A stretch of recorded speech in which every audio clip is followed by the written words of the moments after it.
Everyone, কেমন আছো সবাই? তো আমাদের এটা হচ্ছে নতুন ইউটিউব চ্যানেল নিশা সোয়ান ব্লগস। তো তোমাদের সবাইকে স্বাগতম। আর এই যে ভিডিওটা দেখতে পাচ্ছ, এটা হচ্ছে 2023 সালে। আমার সোয়ান তখন কত ছোট ছিল। তো আমি ভিডিওটা দেখছিলাম, তো ভাবলাম তোমাদের সাথেও শেয়ার করি। আর এই যে রথটার পাশে দেখছো, সেটা হচ্ছে আমি নিজের হাতেই কাগজ দিয়ে বানিয়েছিলাম গত বছর। আর এই যে দেখুন, ওর জন্য রথ কেনা হয়েছে, কিন্তু দেখুন কি দিচ্ছি না তোমাকে।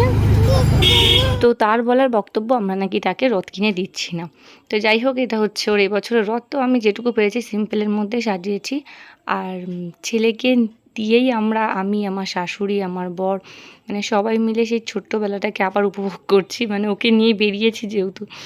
আর রথের সময় তোমরাও নিশ্চয়ই বেরাতে। আর তোমরা কি কি কিনতে সেই টাকা দিয়ে, কারণ আমাদের সময় ছিল 8 আনা 1 টাকা এরকমই দিত। তো খুব কমজনই হয়তো 2 থেকে 5 টাকা দিত। আর আমরা সবাই মিলে একসাথে ওটা দিয়ে জিলাপি পাঁপড় কিনতাম। আর ভিডিওটা ভালো লাগলে